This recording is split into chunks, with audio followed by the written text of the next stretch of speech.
call the meeting to order. Meeting at Wednesday, July 10th, 2024, 5:30 here in the townhouse and also via Zoom. We need to decide who's going to take the minutes of this particular. I was going to offer and my computer won't allow me to just type in parts, so I will try to just turn it on. Oh, okay. And see. All right, well, If not, I thank you. can. Well, I think the way we've done this is me and then Liz. I did May, yeah. I did April. Or no, I did You June. you I did last June one. 25th. 2 months, yeah. I did June 25th. You did. So it's, And if, and certainly meeting, I'm happy to do it. I don't know who else is even. so we have, I'm going to call the meeting to order. In order to ensure we have a quorum, we'll call out the names: Liz Cobbs, Here. Buffet Here. and Bill Marachek here. So we have 3 in attendance. We have a quorum. Which perhaps we will have another one on Zoom. Okay, Joe so Ember. Joe might come in. Did she? Travel, he said. Yeah, Joe is traveling, right? I just heard the front door open too, so that might be somebody. We'll see. Traffic is so bad today. So the first item here is the approval of minutes. And we don't have any minutes. No, I do believe I got Josh's at the 11th hour, which is Okay. great, but I haven't had a chance to look at anything. They weren't actually listed on the agenda, Right. nor did I get them circulated, so we will catch you Yeah. next time, but at least you're off the hook. Oh, here's Kate. Hi, Kate. So we'll just make a note that Kate Ryan is here and we'll have. You 4 might want to sit individuals. so you can see that. It's So up to you. We continue to have obviously a quorum. You know what I think I'd like to do, and this pertains really more to Kimberly and Jess, is could you recap for us the meetings that were held with the employees and the purpose of those meetings? We obviously now have, the personnel board does have we did receive the slideshow, we did receive the contents. I was able to join via Zoom on Monday, for the full session, and partly on Tuesday. But could you maybe start us off with just reviewing what took place and what you were trying to accomplish? Sure.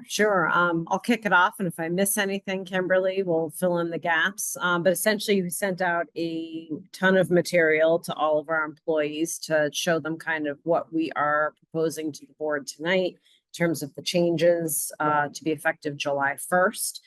And we held 2 sessions, both of which were in person and over Zoom. So the first session on Monday, we had, I want to say, roughly 50 to 60 people on the Zoom. And we had about 20 live in the audience, and then attendance did go down a little bit for the second one, but we kind of expected that because there were so many at the first one, which was wonderful to see.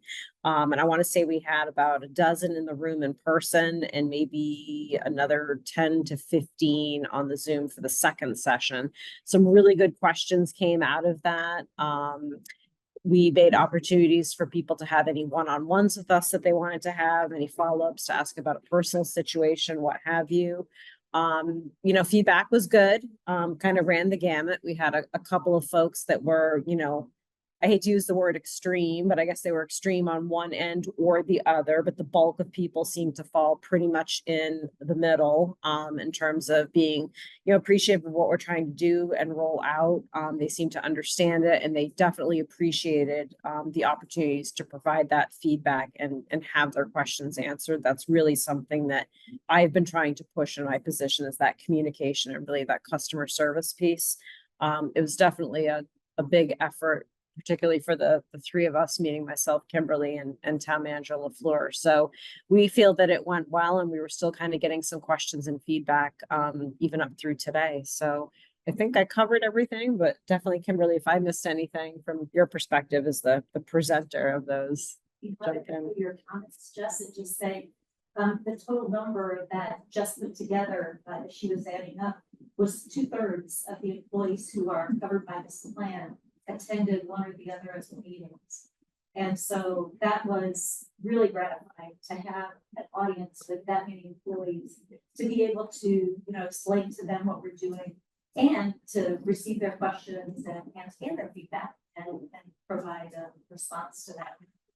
It just so happened that it's turned out to be the 2 days that the HR team was following with the ice cream truck. So we also got to see a lot of people in person, after Yeah. those meetings.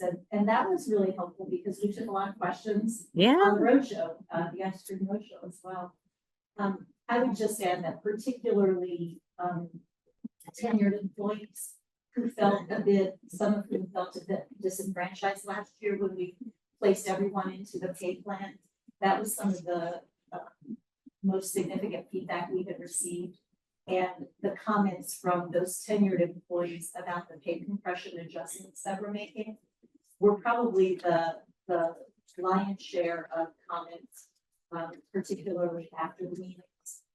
They seem to genuinely appreciate us taking a look at that. Not everybody receives a compression adjustment, but those that do are truly out of step with their peers. And so that was particularly. So could you remind me, question adjustment, not registering? These are employees who have been with us more than 5 years. They've been in the role more than 2 years. And when you look at where they are in the pay grid, they're behind their peers. They're lower in the pay plan than you would expect somebody with that amount of experience with the town. And that typically happens, Liz, when if the market shifts and the pay plan hadn't been looked at quite a lot. Yeah. So the market's had an opportunity to shift more than once or twice, right? And so people coming in might have gotten paid more or closer to these tenured employees than is, desirable. And so we're making some adjustments to folks who are behind their peers in that group, and it's meaningful to those who felt like they were. Okay. I was, again, I did listen in on the Zoom, and I really do think that Kimberly and Jess did a very good job on what I really think is it's difficult. It's different. It's a whole different kind of system to look at how people get paid. And I think it was ambitious to do, but I think it was done well. Going forward, because there were many topics that were talked about at the employee meeting, but sort of what is the priority focus going to be, or focuses going to be in regards to this new plan over the coming weeks? Well, the immediate focus is we've got a deadline to hit payroll. Yes. And so we begin, should this be approved this evening, we begin in the morning with the generalists on creating the changes of status for the 179 people who are covered by the plan this year. We also want to do a mail merge that provides a letter to each employee about exactly how they were calculated, even though we've gone over it in the meetings. They've had the opportunity to ask questions. We want something that's tangible for them to touch and hold and see exactly where they land. We want that to be available in their file so that 10 years from now, when the pay plan gets looked at again, we can follow the bouncing ball of what happened to everyone's pay this year. And so that's priority one. That's just immediate because of our deadline. And then secondarily, once we take a breath from that, we've got a lot of work to do on the merit pay plan, or the merit incentive that we're doing is an additional 2% of your final base rate pay over the year, paid out in cash payment as a second line on your paycheck. And so for this year, everybody gets 2%, but for the future years, our goal is to have meets expectations payment and an exceeds expectations payment, or good, better, best. And those can only be done if goals are set properly and in plenty of time for employees to be properly evaluated. And so that's our next filter on. And could you go into that next, which is your thoughts for the regular increased performance system that process that you will be working on? So it's on slide 4, 5, 6. Yeah, so we're, 2.5 salary adjustment. yeah, so I mean, if you're ready, if there's any other questions, we can go into the slides, which will kind of cover all that, or, yeah. If you'd like to walk through the presentation together, or if you, excuse me, already taken it in and. I have looked it over and have questions, so I think it's great to hear how this explains off the slides. And then the other question, just to keep in mind as we go through this, is I assume that the process of going to employees and then coming to the board tonight meant that any questions or issues that came up from employees would be incorporated. And so were there any flags that you had brought up it to you in those meetings that would change anything that you had proposed? I would say that the two things that kind of came up were just better, after the first session, was better clarification that the merit is an actual cash, like one-time payment, not built into the base. There was definitely some confusion about that, which I think we tried to make clearer the second time. There's a couple clarifying questions about what happens when you're like at the max of the pay plan, step 18. And then the other point that came back, which was actually very good, was somebody was, when we were talking about doing a letter to people about, this is where you are, this is how we got you to where this is, all that.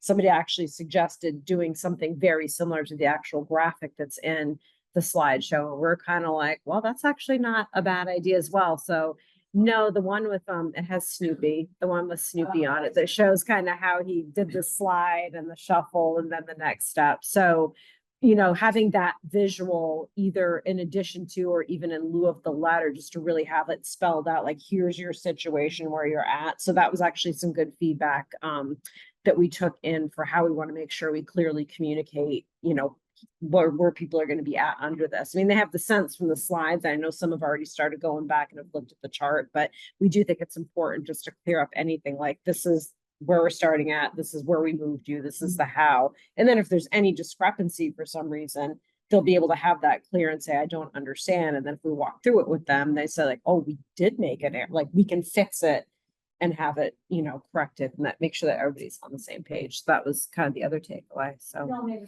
we had some of that last year, with my full 6 weeks on the job, whatever, put everybody into the pay plan. We did letters for everyone. We thought we had it perfectly right. Of course, that were perfect. And so we had, a handful of employees that came back to us and, oh, yeah, now we get it. We'll correct it and provide it. So, we'd like to get it perfect the first time, and that's why we're measuring so often before we cut. But to the extent that an error, it's easily corrected. So it sounds like the comments that you mentioned this year are communication questions or suggestions, not substantive.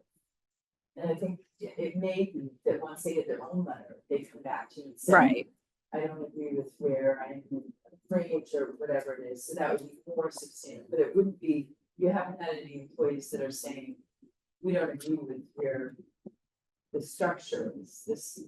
I didn't hear a lot of, I don't agree where the structure is. Now, in all fairness, we did have comment in one of the sessions. That was just an opinion, and people are welcome to their opinions. That they did not like the idea of a merit pay plan. They don't like the incentive idea, which is built into your former personnel bylaw. It's already there, and already part of the plan as it stands. But certainly people are welcome to have that opinion. And I think that came more from a place of, they feel strongly that their team functions as a team. And it was not that they're a bad performer type thing. It was really that, hey, we all work together and accomplish the goals of the department. Like, we feel better if it's all kind of the same and consistent. So that was the logic and and reasoning behind that comment, just to clarify. Well, and that could reasonably be that that manager says that's how we're going to handle, right? That we all take 1.8, so everybody can get 1.8 if it's 2% the year after next, right? Because next year everyone gets the same. Yeah. This year, This- everyone. This year, yeah, so, This fiscal, yeah, correct, okay. which is the new year already, so. Yeah. Can you, was there, or to what extent were the managers, had their own particular training or advisory session? Or were they, or not, just, Yeah, so they were briefed at the SMT meeting, and then Kimberly actually went out and met with each department head to kind of go through their list of people, plan, answer any of their specific questions. We did have that connection as well to make sure they all fully understood it and that it made sense, because it also affects them as well. So, we go through the.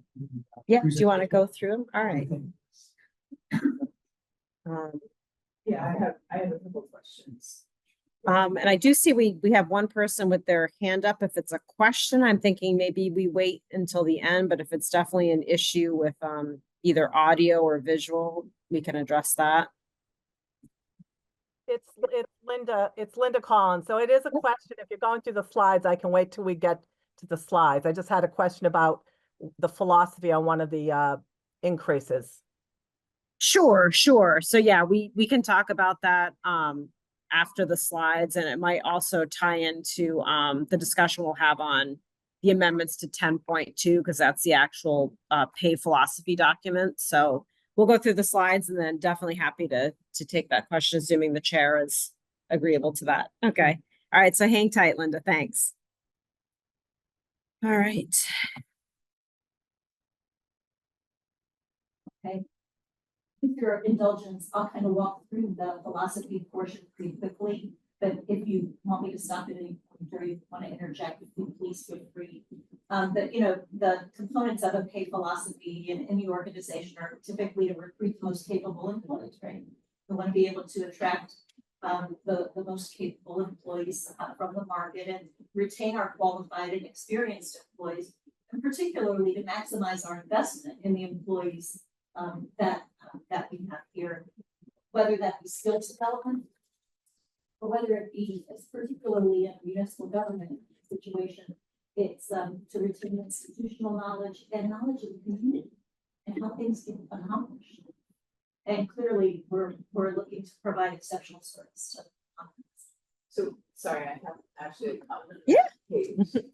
So with the pay philosophy, it's understand these are all terrific components of it, but I had written down create a community of trust and mutual support among non-union employees, something about how, you know, the pay philosophy isn't the only part that does that, right? But that in some way, these are focused on expectations and what we'll be getting from employees and how will we foster a good work environment. So I wrote it that way, but it's not, it doesn't have to be that. It's just more like, how is that work environment and the pay philosophy connected to building the right kind of culture around it? So do you guys have any thoughts or comments on that?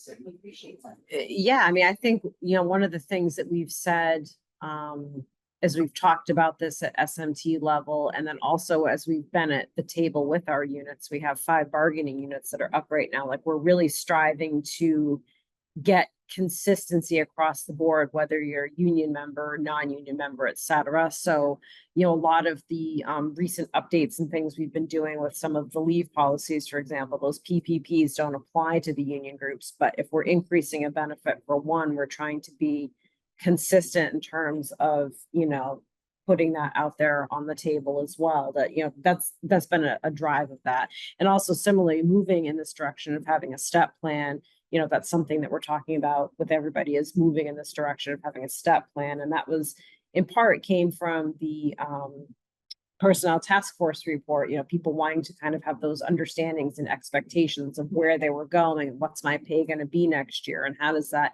get there, and kind of avoiding those things that tend to be like gray area, subjective, and having things a little more you know, rules, structure, order, So just, process. so I was sort of saying culture for lifting up employees so that they can get to exceptional Sure, service and they sure. want to strive for that.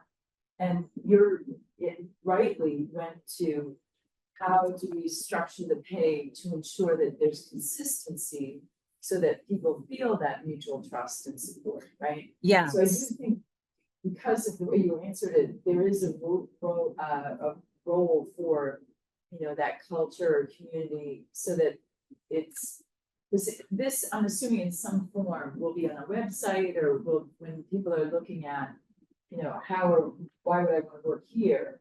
They'll see that, right? It's Right. actually incorporated into your. 10.2. Update, yeah, the philosophy will definitely Yeah. be part Yeah, of our recruitment.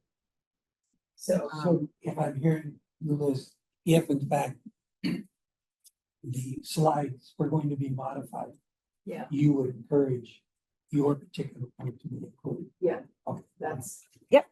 Yeah, wording, I'm not wedded to wording, I'm wordy, so I have a lot of words on the page, but it's really just, you know, that idea of culture, fostering, you know, community in some way. You know, I said trust and mutual support, but I mean, and it is kind of how a lot of your teams have to work, right? Because there's emergencies and there's, you know, across different divisions. So that's why I put those first, but that was the. No, that's great. We can absolutely do some modifications on the slides and make that something that we either put on our page, maybe we'll put it on our page and also have it linked somehow to the personnel board page, but I mean, I think, I'm just gonna, up to, but this is a part of the advising role right, that the personnel board. You have to make the determination whether or not that advice is something that you want to incorporate or not.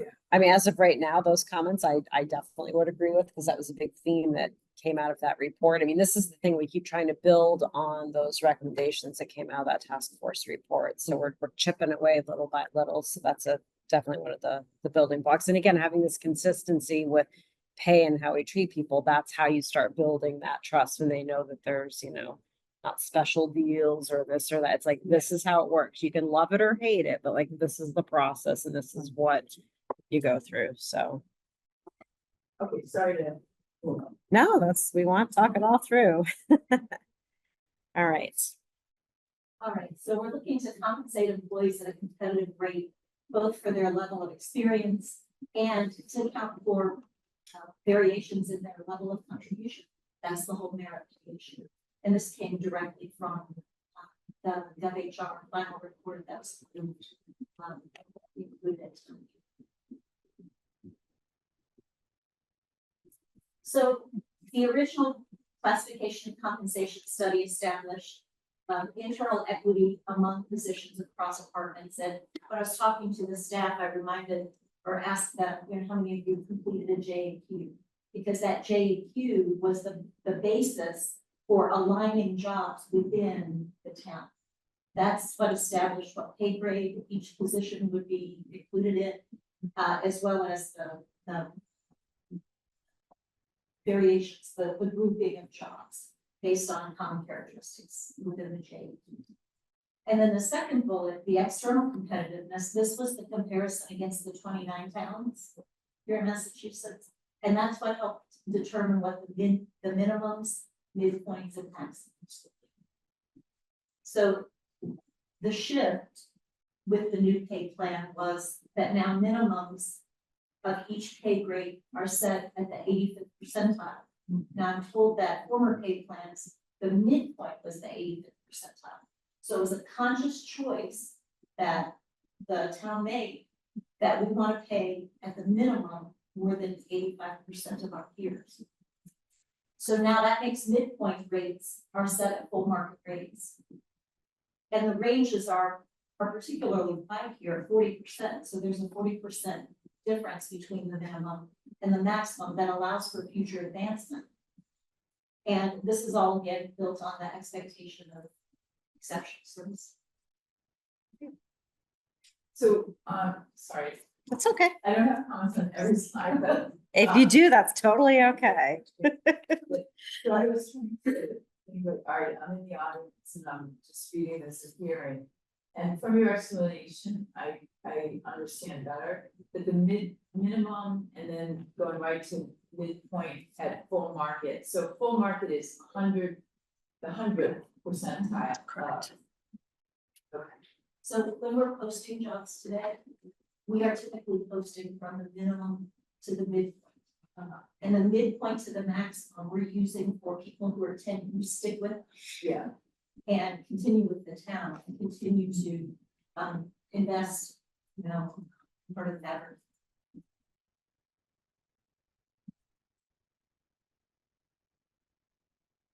Okay, so employees start at the minimum of their pay grade unless, and this comes from the study as well, unless they possess exceptional background or qualifications. And you can imagine for some jobs, we're hiring people who have significant background and qualifications that you won't be able to hire them minimum of the pay range. If the labor market makes it impossible to attract, those of us who do a bit of recruiting, can see the labor market shift for some jobs more than others. And that can make it really challenging to hire folks at the minimum of the range. Or obviously, when there's a promotion with a current employee and they're already making above the minimum, of course, for them. You good, Liz? Okay. So talking around salary advancement, one of the items that was included in the final report stressed that there was a recommendation that there be predictable annual advancement through the pay grade. And one of the ways that you can create predictable advancement is by the use of the step. It's not the only way, but it's one way. And so that's why we're recommending that a step pay plan be for our non-union as well as employees. Now, I've told in the past that when an employee reached maximum in the previous plan, that they received no more increases. The maximum was the maximum. What we're looking to do, based on the recommendation of WHR, is that once an employee reaches the maximum of their pay grade, their annual adjustment will be calculated based on their pay, but it'll be paid out in a one-time lump sum. So if you stick with us to the 18th step, you're not done. You continue to receive an increase. It's just going to be an increase instead of an addition. And then with regard to merit pay, which was another recommendation of the final report, that merit pay be based on our criteria-based evaluation system, so people know what they're being evaluated on. They know what they have to accomplish in order to be either meets expectations payment or higher. And this merit pay plan is designed to provide larger payments for exceptional performance. Those who produce more. It's a one-time cash incentive. It's not included in base pay. So it'll be a second line on the paycheck. That's all cash. And it does require some longer-term planning. And that's why this year we're recommending it just be 2% across the board for everyone. But next year our intent will be to have a tiered plan. so I'm sure that that's brought up discussion, right? This is part of the slide with it, or? So to some degree, in either of the meetings. So first, my comments were without your audio over the top, okay, so I'm gonna say them anyway, but I do want to point out that you remember we did JAQs, and that is the longevity of your employment here that helped you to remind them of what they've gone through. So it points to how important it is to retain people. So I just wanted to point that I was thinking that here and thinking, really it's great you're still here. That's why she's driving tonight. So, okay, so, all right, so moving on, so the merit pay piece, I do think is still, I mean, obviously we have work to do, right, to get there. And criteria-based evaluation system, that wording is new. I've gone through merit pay, the private sector, but criteria-based, so basically people understood that to be versus objectives. You did this, how well we did versus a set plan. that was established prior to evaluation. Right, there's quite a bit of discussion that we'll be using the next several months to work collaboratively to devise goals for each division within the town. And you can imagine our divisions do wildly different things. Yeah. So it's gonna take a minute to have those conversations and to determine what those goals might look like. They're not doing it now, but they don't do any sort of goal setting and measurement against. I can't say that no one does consider. It's not consistent from what I've been able to see on the forms that come through me to sign off. And again, I think a lot of the goals that have been coming through, some of them are not, in my mind, what goals typically would be in terms of attainable, measurable. They're open-ended, like the one I keep going back to is like, provide great customer service. Well, okay, how do you measure that, right? I mean, you're gonna track the number of complaints, like, no, maybe a goal would be like, ensure that, and somebody else actually brought this up, one of the attendees was like, okay, get, the tax bills out on time, like, okay, you can measure that. If they go out the day after they were supposed to, then they were late, like you can measure that. So, and that's gonna be a big part of that training and coaching is helping people develop those goals, both from the supervisors wanting to figure out goals for their staff, but also what are the staff looking to do for goals? What do I want my goals to be? And that's where that dialogue should happen. And hopefully your goals are somewhat meeting in the middle in terms of what your supervisor wants to see and what you want to see and do. But that's where that discussion goes. And then those goals are set, ideally in a mutual manner so that you have things, you need to work on that we can actually measure and evaluate at the end of the year. I would offer that we have departmental goals, but they're not necessarily tied back to people. So I think we don't. There's not a one from one, and as Jess was saying, the goals we see in evaluations are. Sometimes they're too many, they're aspirational, they're not. Performance based. We definitely have. Not that we don't. We have goals. Obviously, and that's a given, but it's a good point. It has to be allocated to individuals. And Bill, last time we met, you were talking about rolling it all down from the town manager's goals, right? So that there's clarity about the uniformity of those goals as they roll out. So it does take a lot of work to get there, and not just once to review them during the year. Another, consistent quarterly is ideal, I would say, to have reviews with your managers, so that they can talk to you about, your customer facing and your, grouchy. I'm giving you a crazy example, but, right now, my 18-year-old son would not be a customer. But that was what we did share with people, right? Like when you get your final performance review at the end of the year, there should be nothing on there that's a surprise. You should have been having those regular check-ins, even if it's not a formal sit-down scheduled thing, but hey, Liz, I saw like you weren't the most polite to the last few customers. Let's just, have a check-in on that and see what we can. So, I mean, not just regular coaching. You should never wonder where you stand. And ideally, that's what this new process will hopefully, help solidify for people. And I want to just take a moment and just talk through an example. So the step, if I understand correctly, it's 2% between each of the steps. yes, That's automated. That has, all you have to do is be here in order to get the next step. Is that correct? Satisfactory. You have to be satisfied. Okay, so someone, there's gotta be some kind of a process, coordination of what is satisfactory and what isn't. So let's assume then the person is satisfactory. Then the next component is the merit pay component, which, as Liz pointed out, criteria-based evaluation. This year, it'll be 2% for everyone. 2% for her. And next year, it'll be criteria based.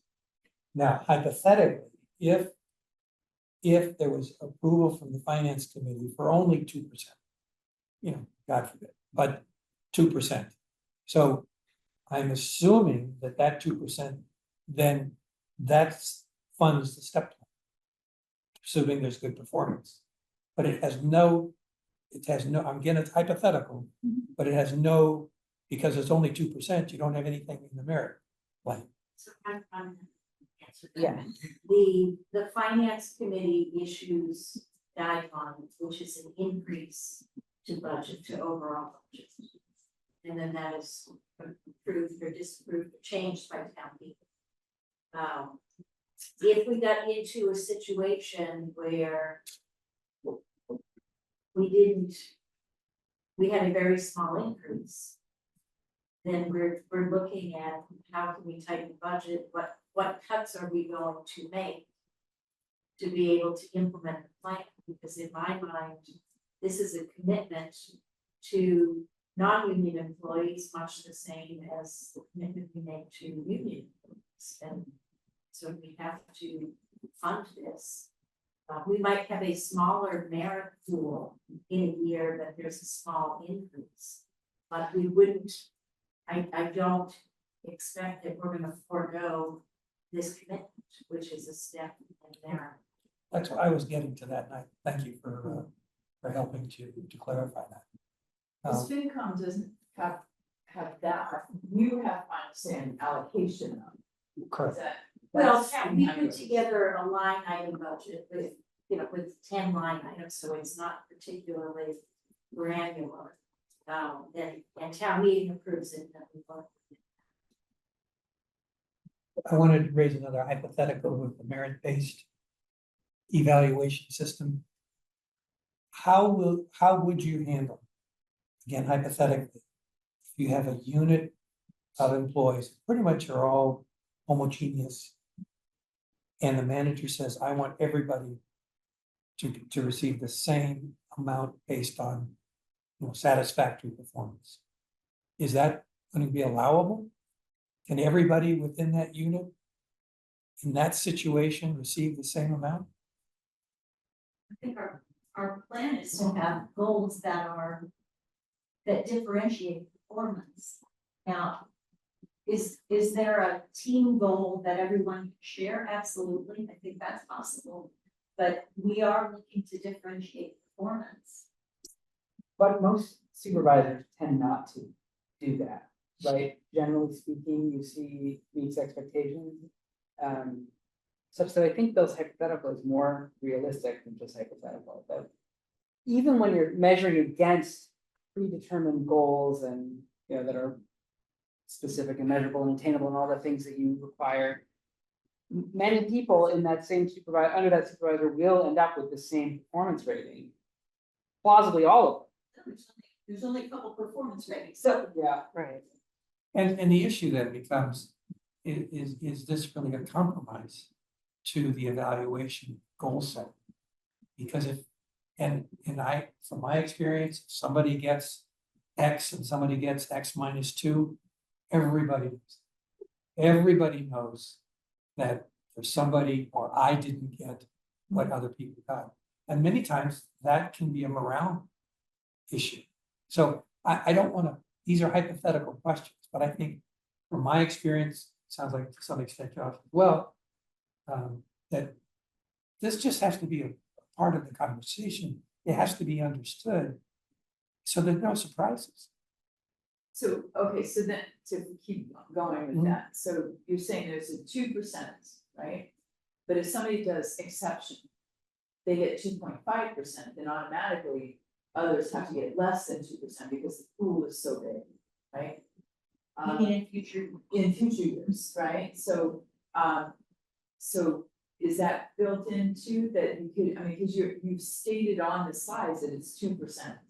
For this, Okay, this is All right. only for this fiscal year. okay, so the 2% is fungible, it's not, all right, so 2% merit pay is a one-time cash incentive. And in other years, it's determined, so a By the portion, budget. it's apportioned by how much there is. Based, and then with a look at everybody's performance ratings, so who's eligible for more versus less, and the determination happens after that as to how much it actually will be. Because Yeah, more equals thank you. so much this year and how much the next year, okay. Right, yeah, because you have a pool, and then you have so many that are in exceptional, and so many are, so then you have to figure out based on what the money It's a available. calculation. So it really isn't a big deal if everybody under one manager gets the same performance rating necessarily, right? It's just, they all get the same amount, even if they're exceeding expectations or meeting expectations against their own specific goals, it's perfectly fine, right, for them to come out the same. It's not like it really, There's only gonna be a couple of things, yeah, right? There's only so many evaluation ratings. So it would be possible if everyone had the same goal achievement, yeah, that they would receive the same goal. yeah, and it's not, there's not a problem with that. Like, So the only problem I see is that when it said, and again, without the narrative, I'm reading these and thinking 2% merit pay. How does that? It sounded like, you know, it was just pro forma. It's merit, but everybody gets 2%, but that's only this year. Just this year, That, yes. It should be on a slide, right? Somewhere where it says, so it does say fiscal year 25 salary, but is it emphasized when you discuss it, that this is how we're doing it for this year? Yes. Alright, okay, so that eases my worry that we overpromised something, right? Right, yeah, I could see how. You, Yeah, last yeah. year the merit pay was 1%. And it was across the board then too, right? So I guess. This is already done, so I don't know, hearing about the slides isn't really, but in maybe in the written form of the things that you guys put up, you might wanna have a little bit more of an example of, and then after this, it'll be. You know, there'll be different expectations, something that makes it very clear that, you know, 2% isn't guaranteed X time. Cause then, you know, I can imagine looking at this slide, okay, so it's 2.5 and 2, so I'm getting 4.5, and next year I'll get 4.5. And, you know, looking at that and thinking, oh, that's gonna get everybody in trouble, right? Because it couldn't, may not be that, but. Anyway. So from an employee perspective, non-employee perspective, the town comes out with a salary plan every year, so they are expecting something, whether it's a merit based or, so this is not gonna be that new to them. That Yeah. this, whatever this merit pay. Yeah, I I was was, thinking about from the employee's perspective. I was wondering whether or not I should add that we have, over a long period of time, had merit. And I have seen lots of evaluations over the time I've worked here. I have seen supervisors and managers differentiate between employment performance. I absolutely know that some, you know, everybody is viewed pretty much the same, but we definitely see that some give, you know, there's a variation in how they evaluate their employees. We also have a lot of new employees, and a lot of what I'm talking about is pre-COVID. Yeah, Right, and so we did have a plan that included merit, and there were different percentages available for different performance. And those changed from year to year. Then we had COVID, you know, change in management, and the manager with a bit of different philosophy on evaluations, and now we're trying to reboot something. So I think the employees who have been here for a while they're familiar with it. The only difference is merit now was added to base.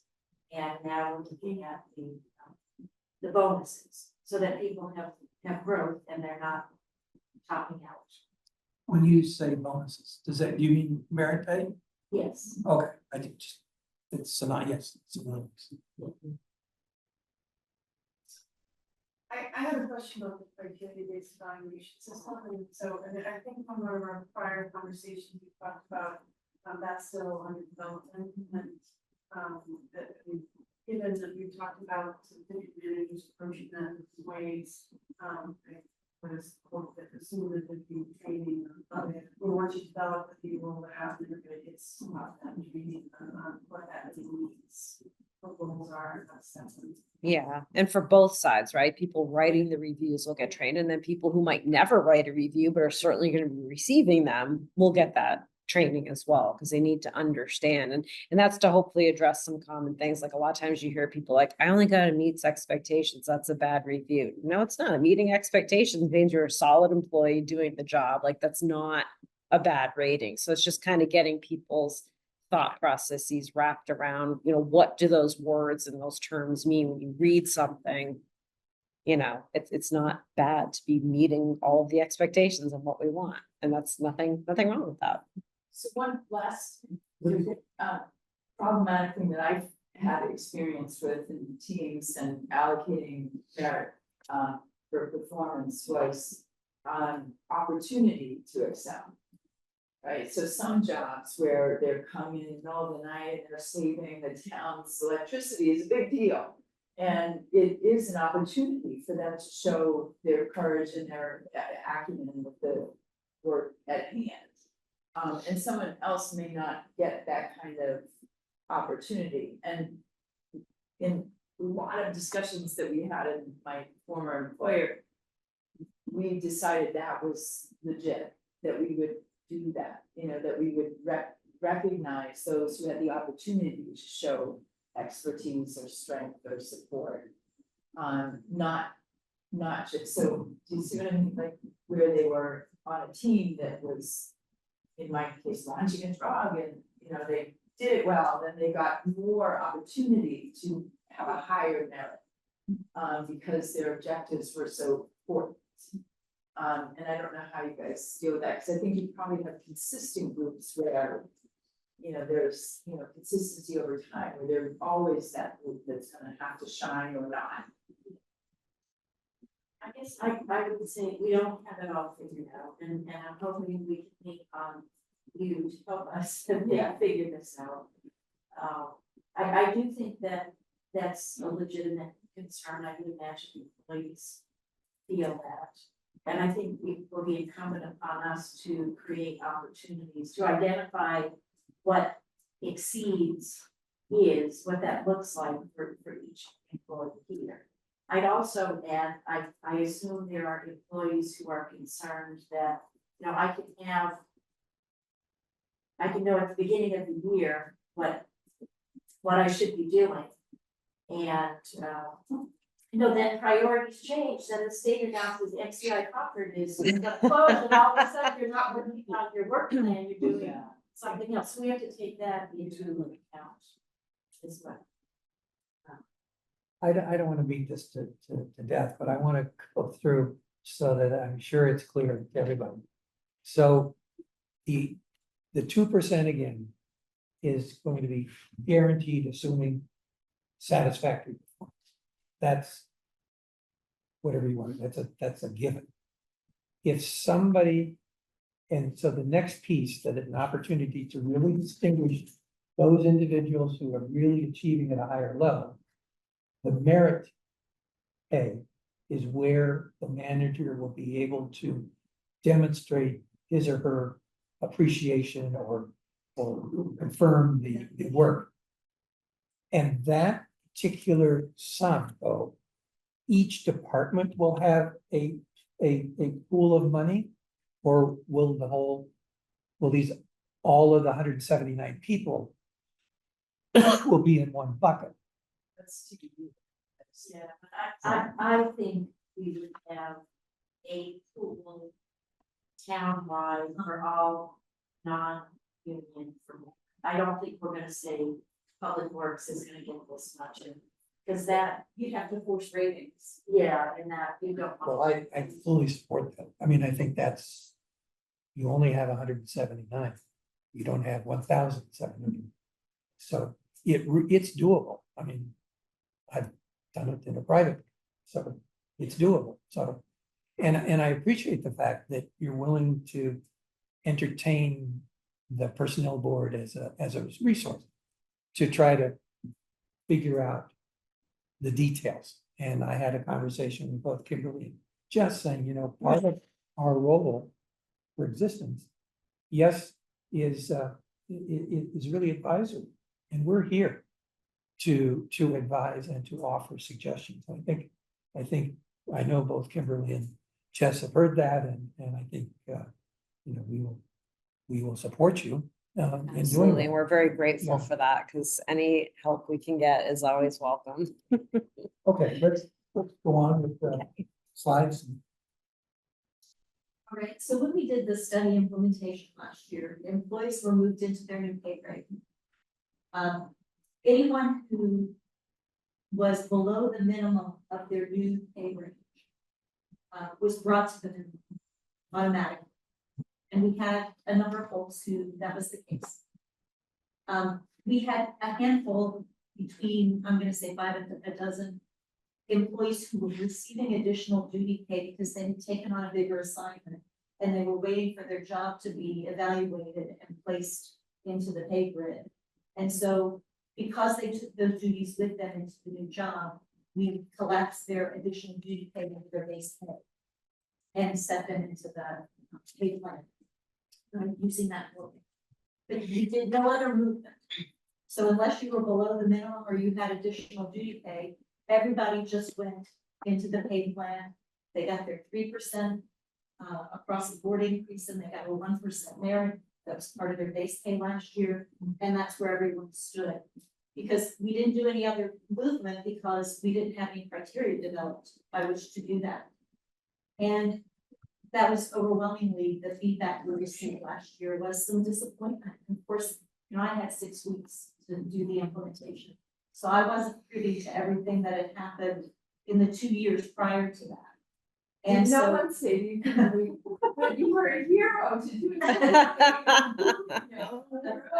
I'm certainly not fishing. No, but still, I mean, it's great to be really. Right? That was But it was a challenge and for employees too, because there was a level of disappointment from some tenured employees that there wasn't more adjustments made going into the pay.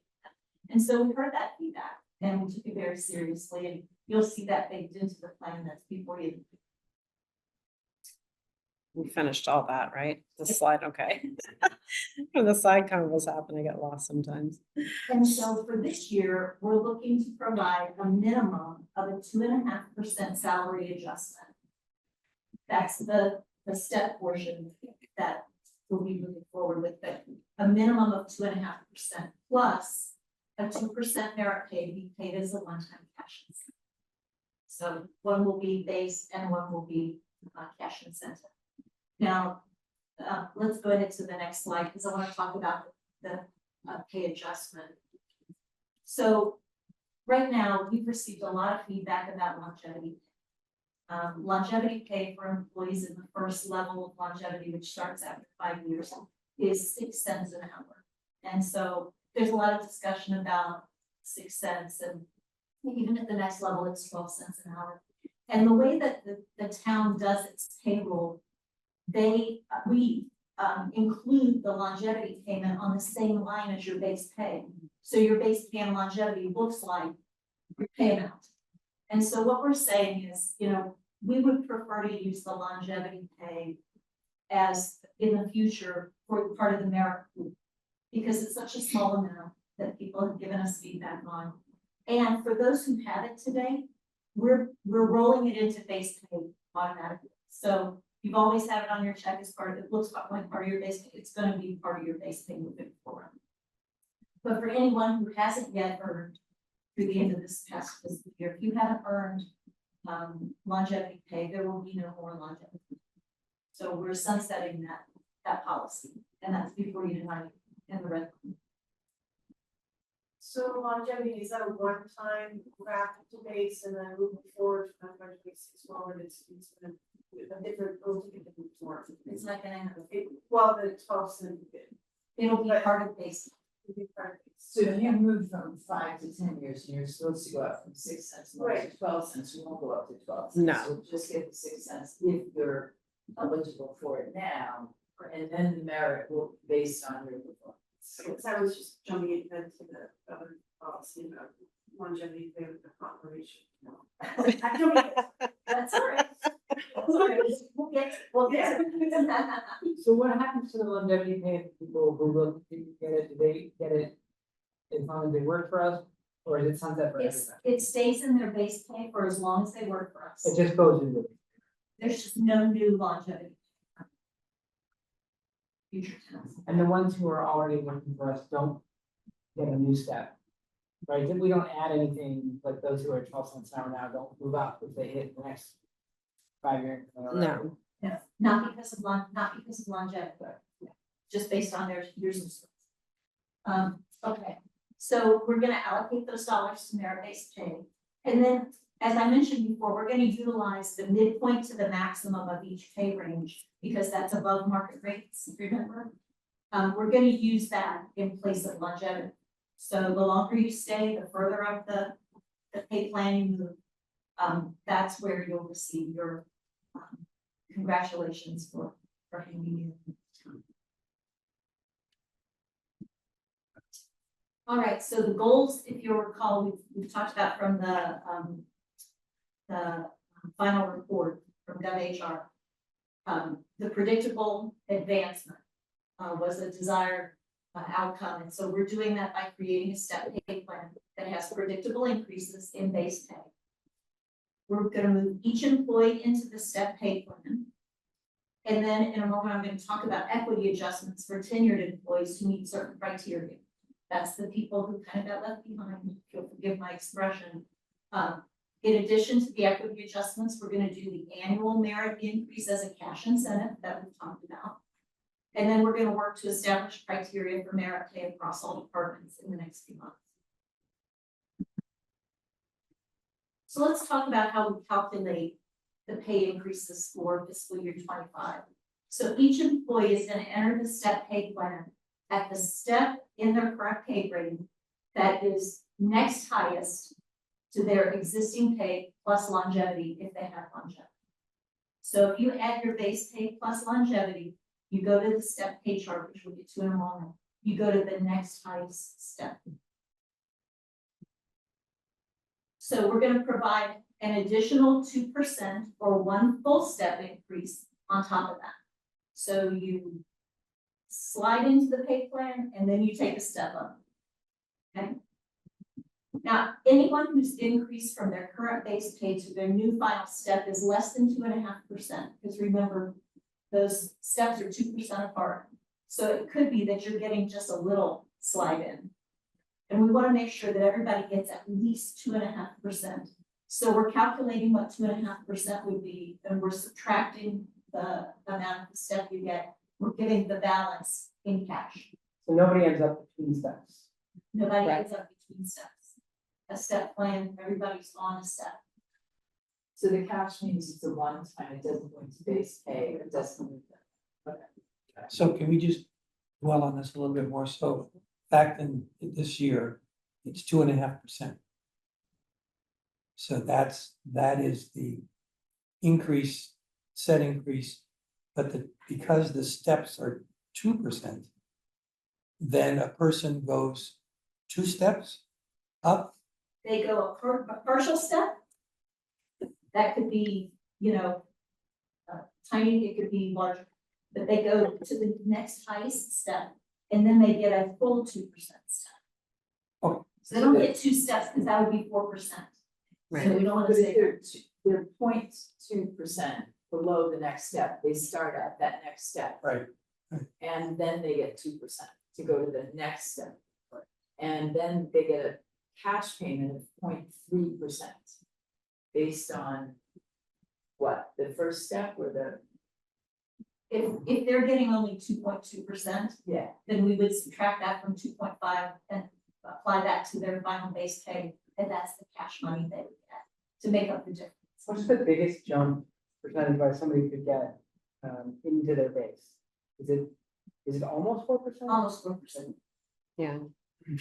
We're smiling at each other, because just always refer to it as 2 steps, and I'm like, it's not 2 steps. Yet every meeting we've had, it's been 2 steps. Really validated, just as thought. As did like the majority of our employees at our sessions were like, oh, so it's 2 steps.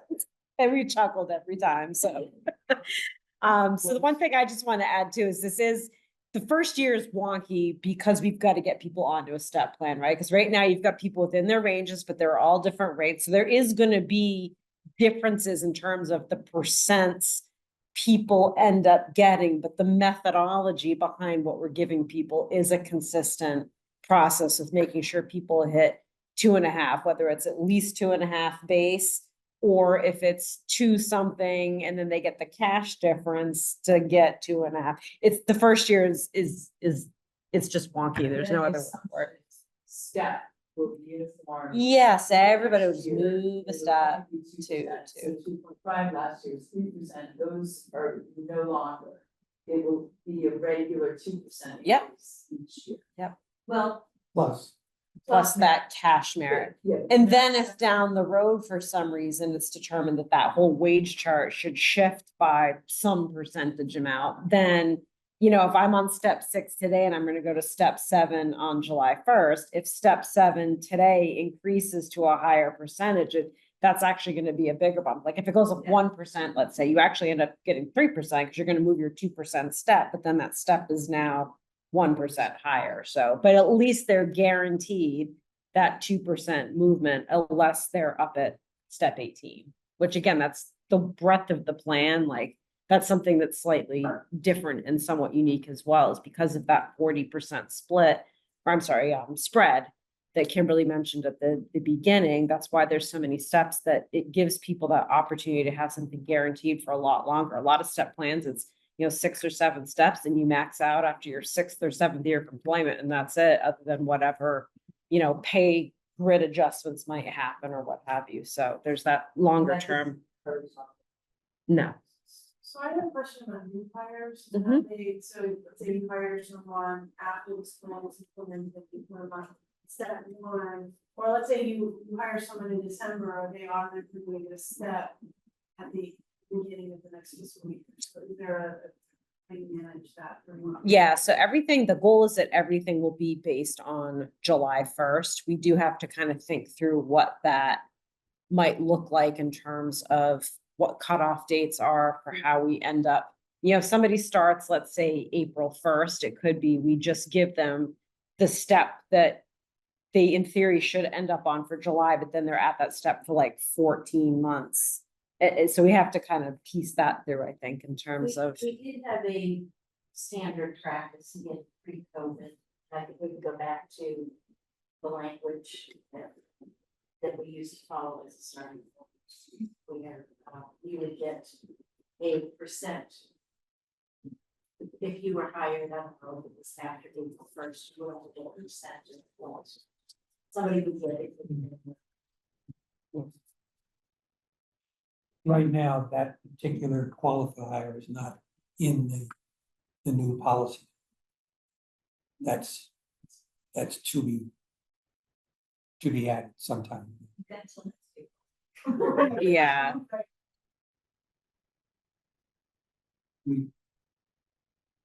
We good on this slide, Kimberly? Let me check, I think we did. provide one full step.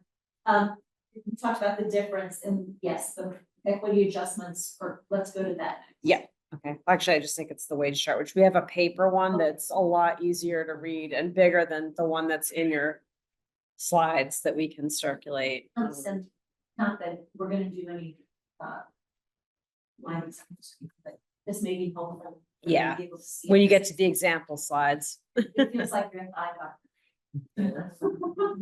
So we talked with employees about pay compression because, you know, if you're in HR, you might have heard this before, plenty, but other, you know, employees, not so much. So we kind of took it back to the basics and everyone was great about being patient as we walk through. Pay compression typically is when you've got employees who have no difference in pay, but they have difference in skills or abilities. So you can have somebody next to you where you are more qualified, more experienced, but for whatever reason, the market shifted or whatever, and your pay is very close to one another, even though you're producing different work.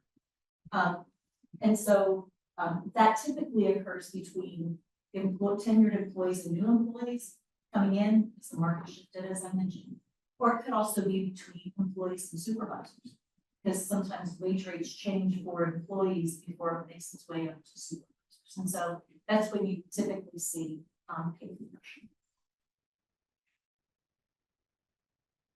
So the way that we're gonna address pay compression this year, what we're recommending to you is that we begin with those employees who have been employed with the town for 5 years or more, and they've been in their current position for 2 years or more. So anybody that's had a promotion in the last 2 years, anybody that received that additional duty pay and they got bumped up significantly in a recent promotional assignment, we wouldn't expect them to be moved in their new pay grade further up the daisy chain. We're looking at people who've been in a consistent role. And I made the point with the staff that if your title changed as part of the pay plan, because it changed a lot of titles, but the duties and responsibilities really didn't change. It doesn't have anything to do with the title change. If you were doing the same job before July 1st of last year, you're doing the same job after, then you are part of the pay compression analysis. And so I have talked with the staff that attended about compa ratios, and you all are familiar with this from last summer.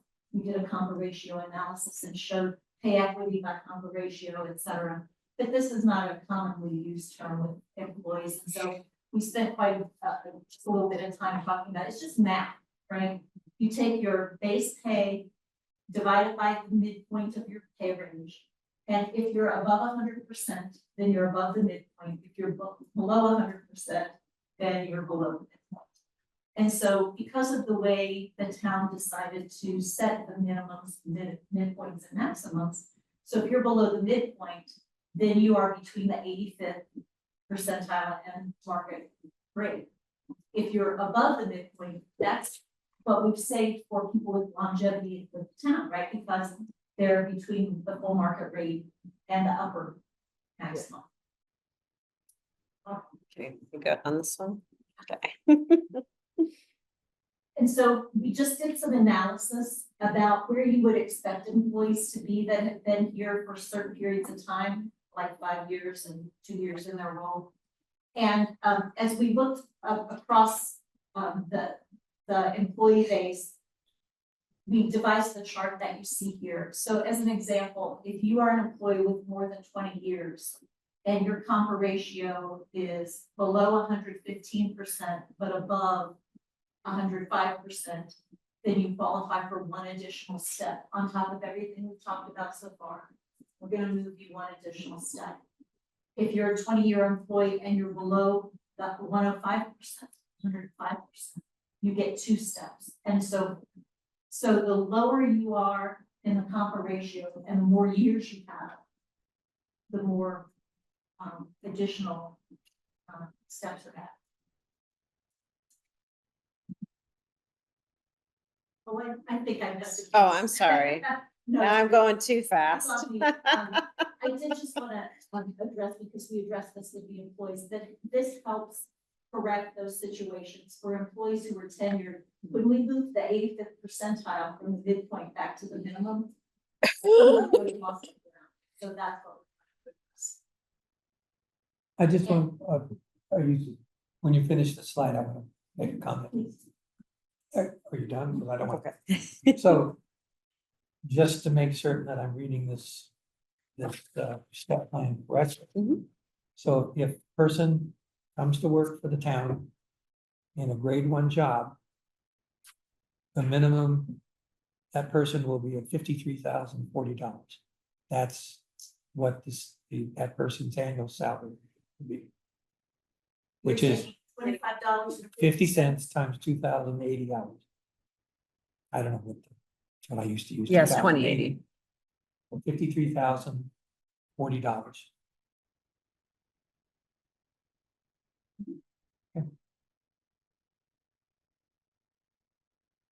So is the compa ratio, is that intended to continue past the current school year? This is just an adjustment to give people opportunity. This is the one-time correction.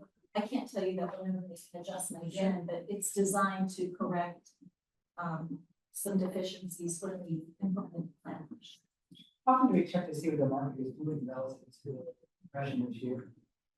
Like, where- There was a number of years, right? It was like in 8 to 10, and the Personnel Study Task Force, they noted that we were way over, like by 5 years. Mm. And that was a lot of it due to COVID, if I remember correctly, but it was still overdue. And so last year, was it last year that went forward and Kimberly came on as part of the organization that was working to do it. Yeah. But it was, am I summarizing correctly? Was that about right? It was way overdue and. Yeah, but do we, I mean, do we do that as an any ordinary course? Just to- Periodic, Yeah. yeah, periodic check-ins with, those 29, market comparators. And we've been doing quite a bit of that with the union pay plans. this year, Yes. Because they weren't included, as part of this. And so our efforts to try and, not that, that's part of our discussion tonight, but in an effort to try and get everyone on a common platform and a common understanding and in an effort to avoid having haves and have-nots, we're trying to make sure that level playing. Okay. Sorry, can I just add one other comment to that for Josh? So between the, say it goes every 10 years, between that, adjustments are made, just like we're doing now, to fit Yeah. it with the plan. And if there's, changes, Like you would rerun the combo ratio maybe, in light of the fact that we hired a bunch of people and made market conditions have shifted about the that kind of thing. Well, I think we're maybe talking about two different things. I thought you were talking, if I misunderstood, I thought you were talking about changes to the minimum midpoint. No, I just really mean like actual, Market. the compression issue is affecting current employees potentially. If this, the issue of new hires joining, and we bring in new hires based on what the market requires that we offer them, I guess that does circle back to the min though, which is where we. But certainly a good compensation philosophy would be to check in on those things. All right, so this is a live example because most of us are visual learners, it's helpful to provide a live example. And I think this was received very well by employees.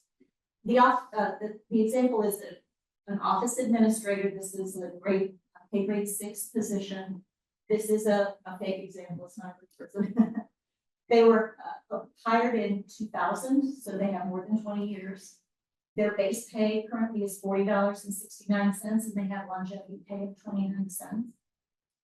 And the midpoint of their pay grade, which comes into play in the next slide, is $39.06.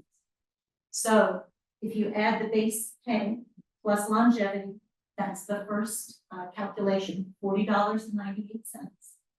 They enter the step pay plan. If you look at your chart for pay grade 6, you find $40.98 would be between steps 12 and 13. And so they're going to enter the pay plan at step 13, $41.28. And then after they enter the pay plan at step 13, we give them a full step, which takes them to step 14, or $42.11.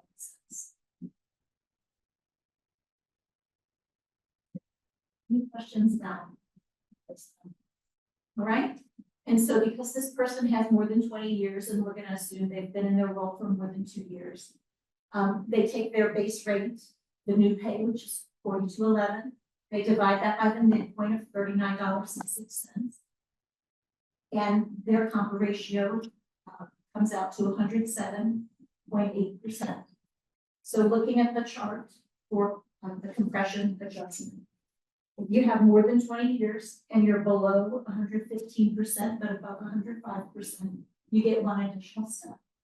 And so this employee would receive one additional step, which would take them to step 15 in pay grade 6, which is $42 and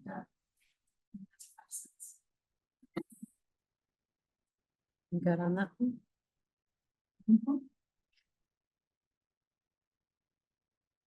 So the FY25 salary plan, excuse me, builds on the implementation of last year's salary study. Because it creates a step pay plan that provides that predictable advancement in 2% intervals. It has the merit pay as a one-time cash incentive. It's available to all non-union employees in good standing. And then it provides one-time adjustments for certain employees that address some. And we are looking forward to developing merit criteria as the next step.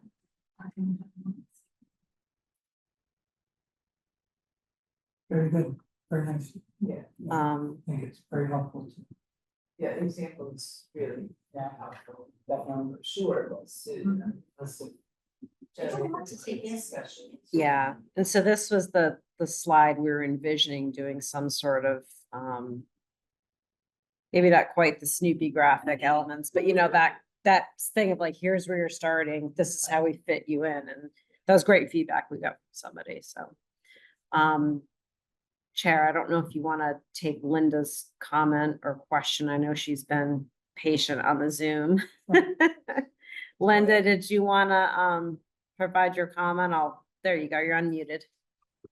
So I guess I just wanted to understand a little bit better the philosophy with the 1% added to the employees hired in FY '24 that haven't been here for 6 months. I have some concern that this 1% increase shows across the board when people are reviewing. It doesn't look like we're all entering the step grades at equal. They're actually, 1 to 1.5% higher. So for example, if we're all coming in at, so it's 4.5%, 5%, it looks like they're coming in at 6%. And I feel like it would be important to stay with the current practice of how FY '24 employees were hired. You complete your 6 months, and if it's satisfactory, you move forward.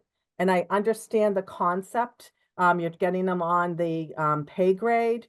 However, I think with so many new people coming in, our hope is always that they're going to be great employees and make it through their in training period and be satisfactory. But sometimes that's not the case. And I feel with, even though it's a small amount, I feel that giving this to them upfront, going into the new step grade, is looked at a little bit that they're at the advantage. And this is sometimes what I think raises questions about inequity and fairness in rates and how people are, brought into a new pay grade plan. So I just don't know if you have some, you can explain maybe why it was determined to do it this way. We talked to, board probably doesn't necessarily understand this comment because I don't think we've talked about that. We haven't, it's part of 10.2 and we haven't gone. So what do we do for Linda then? As a board, can she hear, Linda, can you Yeah, hear she us? can hear us. So I think I'm following your example, but we haven't gone through that yet. So we can't give you any valid response at this point, but we can certainly register. And Josh is our excellent note taker tonight, so we can register that there's more for us to learn so that we can better understand why that was. Need more discussion. Yeah, thank you. I mean, I understand the end result, if they pass their in training, is the same result. They could be higher or they will be higher than some of the other people entering the step grade. I'm just trying to understand why we're giving an incentive to new employees that we're not giving to existing employees. Some of these people have been here anywhere from 3 weeks, a month, up to 6 months, haven't completed their in training period like others. And, there could be a possibility that we're giving them a pay increase where they could possibly not meet the requirements. We're not going to take back an increase. And it is a small amount, but I think it's important when people are looking at the percentages where people are coming into these new pay grades. And I know a lot of times this is how it is looked at. People who've been here for a while say, why are the newer employees starting at, X amount percent, 5%, 6%, when I'm at 5% or 4.5%. So I just was trying to understand the philosophy. But I can wait. Thank you. I understand it hasn't come up yet. Well, we appreciate the comment for sure, and I think it's something we need to keep in mind as we move forward. Are there any other questions on the slides, or do you want us No, to start I going think into 10.2, which Sure. is? Let's move on to 10.2. You should have one that's, our red lining is green lining for some reason, and then of course you have a clean copy. Kimberly, did you want to walk through this one, or No. what makes sense? Can you see that? Absolutely, yeah. I'm gonna sign you out of the Zoom. Kimberly's still here, but yeah. I just like it when I have the slides up because I can help keep track, but yeah, you can take it away. Do you need power too? Like, you can borrow my power cord. Okay.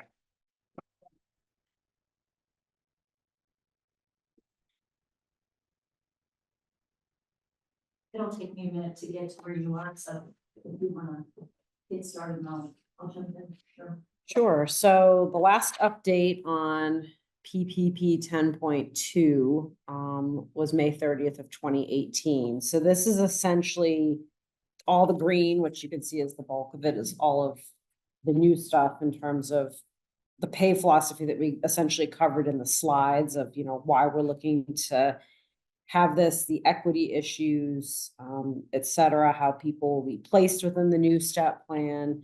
And then the policy update area, this addresses that in training period. So right now, a practice has been that after they complete 6 months, they get a 1% increase. Obviously, with the new step plan, when somebody's placed on a step, if we were to give them 1% after that training, they'd be mid-step, it won't work. And we also don't want to give people 2%, and then on July 1st, they get another 2%, because that would obviously be extensive. So part of, our theory behind this was front that 1% now, because somebody that has been here and let's say, got their 1% in June, which I think there are some people that even in May or June got their 1%, because that's when their 6-month training period ended up.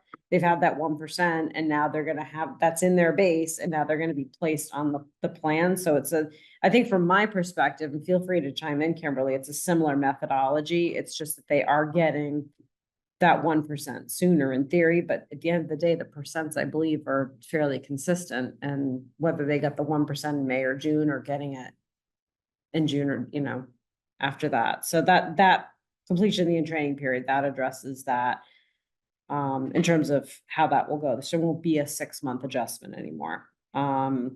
And then section 2, it was annual performance evaluation, but now it talks about the step increase. So that's basically how people will advance the step. And then the merit pay section is an update / new based on the one-time cash payments being provided.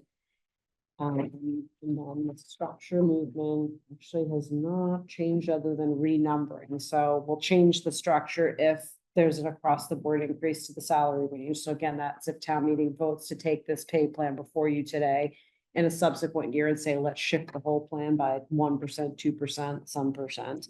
Or if we do a new or modified class and compensation plan, which I can't imagine us doing that anytime soon, since we just implemented that last year. So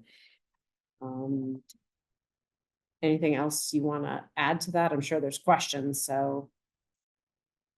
With regard to the in-training period, we had to make a decision on that. It is very clear in this year's, for this most recent fiscal year that just ended, it was very clear that the 1% adjustment for people who finished successfully complete, I should say, their in-training period is added into the base pay, and that was only for employees who completed their in-training period before 7/1. So there is nothing in place right now for employees who complete their training period after 7/1. However, this town has been doing this for quite some time, and hiring managers and every other people have talked to them about the 1% increase when they complete their income. And so to not provide it would sort of be a bait and switch, even though it wasn't authorized and it's just been a common practice. And so having so many new people and who attended these meetings, I think there was an appreciation by both new employees who are affected by it and other employees saying, well, it's fair, I certainly understand Linda's comments, and I certainly respect them. But we had to look at this that interim period, and this was the recommendations for me to use money. Linda's hand is up. Would you like to take her Please. question, comment? Go ahead, Linda.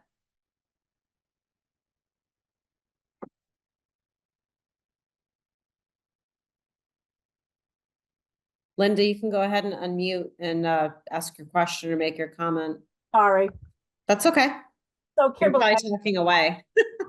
totally that you have to get these people, the new hires on the pay schedule, but why can't it just be reversed? So it follows the current plan for all the other FY 24 hires. So they would go enter the new pay grade, just like everybody else. They get the 2% like everybody else, and then they get the merit. And then at the end of just this one-time exception for this year, not continuing this into, for future hires, why wouldn't they just get their 1% wherever that date comes in FY 25? They would get their 1% and then hit the pay grade at the appropriate step, the closest step. It's the same process as what you're suggesting now. However, they would just follow the same wait period as all other FY 24 employees did. So the end result is going to be the same. It's just that, again, what's the I guess one concern is, what if that employee isn't at satisfactory at 6 months when we're into FY 25?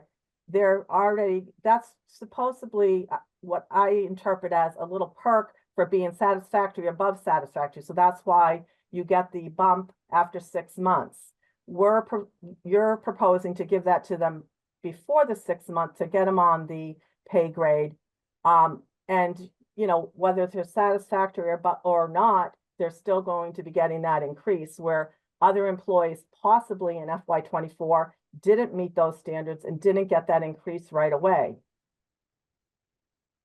So I would say we absolutely contemplated that. We had, at least two options. We did talk about whether or not we should go with what we have offered, or something very similar to what Linda is suggesting.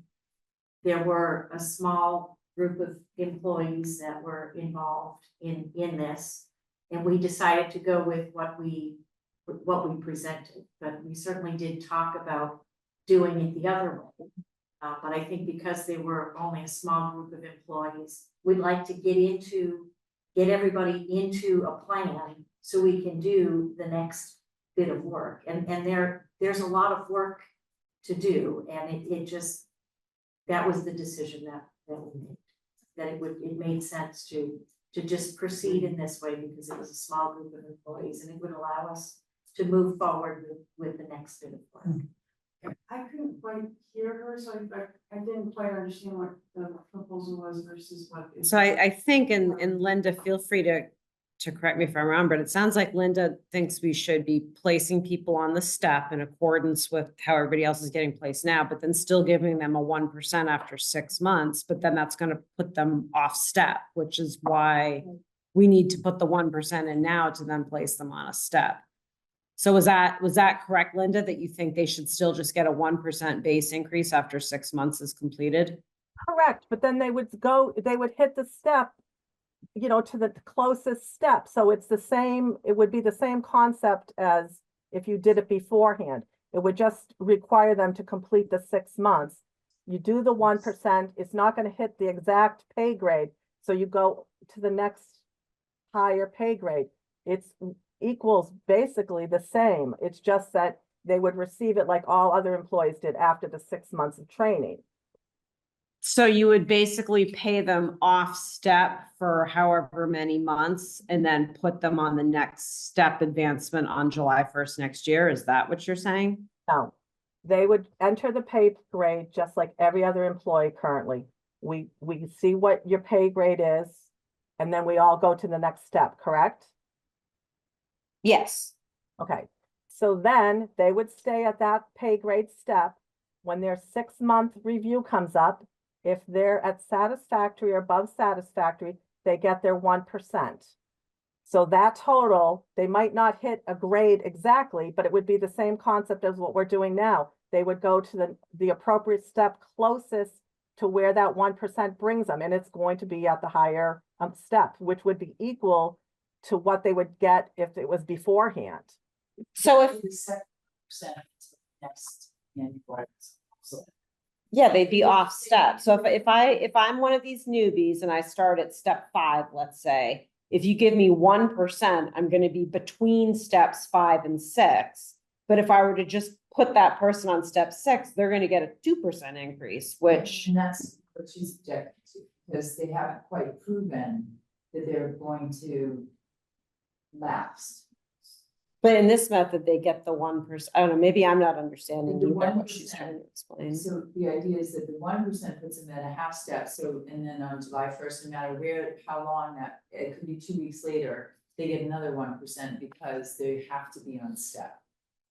Yeah, I don't know so we'd if have to pay people, It yeah, we, doesn't, Yeah, because we don't intend to have an in training 1%. no. yeah, so that has to be. I don't know if your town does the pay for when you come on probation, but many towns don't. I mean, It's really, I would, I mean, just from an administrative standpoint, trying to track who's off step and who isn't, makes it really difficult to administer. I mean, from my. Yeah, I mean, The whole point of a step plan is so you don't have people off steps, particularly where we're gonna be building this brand new wage chart into Munis with our rollout for, so.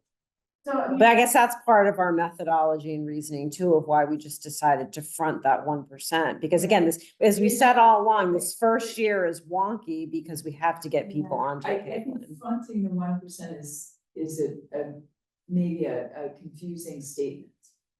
Right, you're saying you're on step and you're starting. When you finish, as per this new form, when you finish, town manager can decide based on how well you've performed so far, if you go up another step or not. But that's the only thing after this year. And so town manager could decide, you started at step 5, you did so well with your training, we really want you to stay, I'm gonna put you at step 6, boom, that's it. So it is 2% or nothing. Right, on your determination only. But then they'd move another step on July 1st. In this scenario, with this small group of people that are gonna be hitting their 6-month tenure with the town. But so. Which if would you give had them someone more. on, June 15, who finished their training and said, you know, you've done so well, I'm gonna give you a step up. And then 2 weeks later, they have another step up, they have 4%, but that's at your determination, and you're gonna say, you've done so well, on July 1st, you're getting a step up. And you're not gonna give them 4%, but you're gonna have to put them on a step with 2%, because 2 weeks is not enough to give them 4%. I would assume, I'm making this whole thing up, but that's where, Linda, your concerns about providing to young new employees who really haven't proven themselves yet is not something that's going to continue in the new system, the way the policy's written now. and Linda can correct me again if I'm wrong here, but I believe her concern is about the existing Yeah, personnel who have yet to complete their 6-month in training period. We do have a group of folks who have started within the last 6 months. And what we're suggesting is most of our people successfully complete their training. So what we're saying is we're gonna put them into the pay plan, we're gonna include that 1%. Then we're gonna move them in, as you saw on the example. Yeah. And it is, you know, they are getting the 1% group. There's no way around that. But our intent is, because we feel, and we have hiring managers in the audience that said, you know, I've done that, you know. Because we've somewhat committed to that through our leadership, it's important that we honor that. yeah. Okay. So it is not an ongoing problem, and so that makes. It's part of that wonkiness of fiscal 25 to get everybody placed on a plan. And again, some people have already gotten that 1% as late as May or June, and now they're gonna, yeah. So what's before us this evening is the 10.2, in which Personnel Board will have to approve the 10.2 draft. And that is not consistent with what Linda is suggesting. She's suggesting an alternative.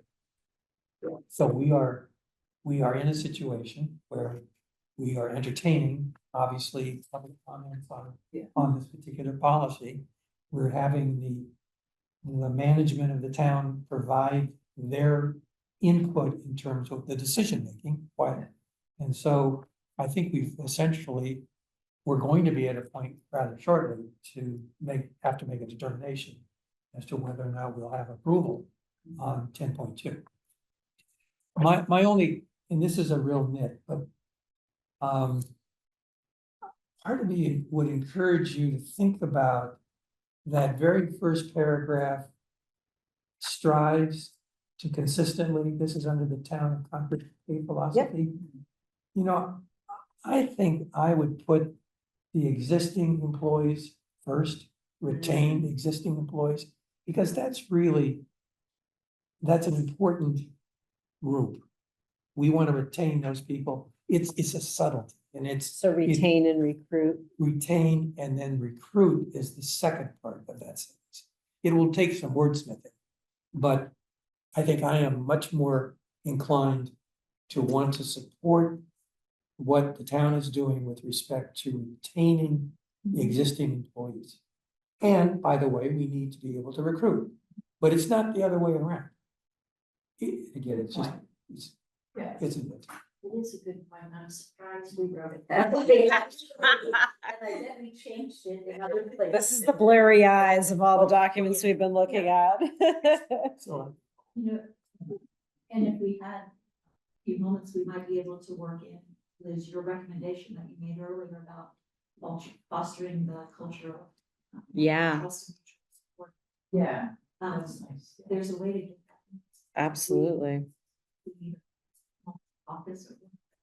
well, I think what we Caucus. should do in terms of approval is approval consistent with the discussion that's taking place as amended, as amended.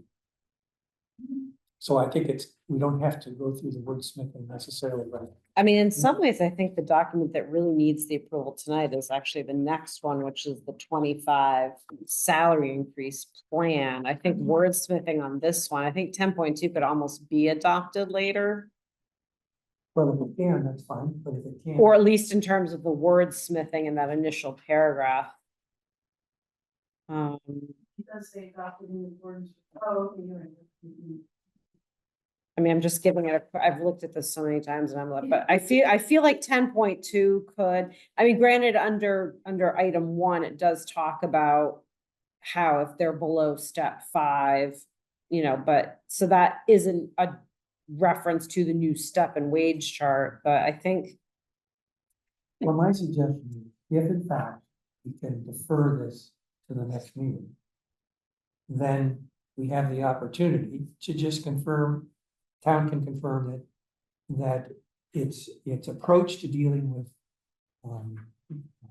the question that Linda has raised is that we appreciate her questions, and we are giving this another opportunity to make certain that we feel really comfortable about how the town has worded this particular practice. So, Well, if I may,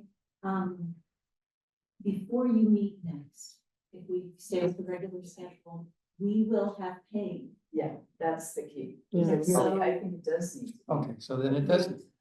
Whatever. Unless we want to change the paycheck that we, I don't think we want to do that. Well, we're already later than we thought, right? So I would like to go forward with this tonight if we can at all costs. So, and, just to be clear about my thinking through this discussion is, this is a finite problem that will not continue. And there's more level-headed decision-making, not process decision-making, that comes because the town manager takes on the role of adjudicating those step increases for new employees in that, rather than the 1%. So I'm comfortable myself with the way it is outlined now. I do wanna, I would love to have the wording in there, and I can't, honestly, when I'm skimming it here, I don't know where to put that in about community building. And but if we do the retain qualified, it might be a line in there, so quite up front, that you could put another phrase on that front. Or then it goes for both new and retained employees. It's almost like just flip flopping. So I mean, if we did like the town of Concord strives to retain those qualified, experienced employees, maximizing the investment is made into, but like all of that during their tenure, and further strives to recruit the most capable. Like, I think there's almost a way, like the language is there, we just gotta kind of flip flop it a little bit around. And that really emphasizes that retention piece, right? Like, we want to retain people, we've invested in you, we've developed you, and we also simultaneously want to do the same for recruitment, so we can then hopefully retain and invest in you in the same manner. So I think we could probably get something wordsmith, and then maybe your points, Liz, could just be its own, like maybe a second or third paragraph about the culture and. You're talking about pay philosophy. Yes. Yeah, it's in the pay philosophy section, right? Yes. So, yeah, I think it needs 3 sentences then, all right? So Yeah. we separate out, and we do that longer piece about retaining qualified and so on, down to during the tenure. And then you said in addition, or some, or. Yeah, in addition, we strive to consistently recruit the most capable employees to serve Concord and develop them in the same manner or something like that. Yeah, as and our then the culture, community own building, bullet or own support for paragraph. all would be, for all employees, so that it goes with the retained and the recruited. Can I make a suggestion that given that this is time sensitive, we could vote to approve it as is and then revisit it next time we work through the wordsmithing and perfect It doesn't change the implementation. Right, so that's why. Yeah. Yeah. And then it's not- and then Crap. That's a good suggestion. Yeah. Thank you. And when we do that, I just wanted to point out on the merit pay point number 3 on page 3 of this document, it mentions specifically the town manager and personnel board will issue a plan at the beginning. So I do think that what we need to do as a personnel board, maybe next meeting, is look at our calendar and have it very solidly in there that we're ready to support you at the right time, Yes. so that we don't get behind or drag you out if we need a special meeting for that or whatever it is. It has to be done by a certain date even, Good point. something that helps you guys know that, and us to know that that planning part needs to be done. Right. And the beauty of this new plan with the step system is I feel like in a month, I know what my salary costs are for fiscal 26. And if I know, then the employees know. And then we can easily have this ready Right. before town meeting, so that there isn't any, people aren't wondering. Yeah. You know, they aren't gonna know what their merit is, but they'll know what's available. Good point. Good point. And then in theory too, like if we go to town meeting, we're not, let's say, proposing a change on the wage chart of any kind, we can be getting all that paperwork processed, so people at least get that merit increase time, or not, sorry, not the merit increase, the step movement timely on July 1st to avoid retros. So I think we're at a point where, taking Kate's suggestion, we should move to approve what's being presented. The notes or minutes can reflect the fact that at our next meeting or coming meeting, then we will modify the sections that we've talked about. But I think I'm ready to entertain a motion to accept. I move to approve the PPP personnel policy procedure number 10.2 as presented, amended in our packet. All right, is there a second? I second. All right, so all in favor? Yes. Okay. Liz, yes. Yeah, and Bill, yes. All right.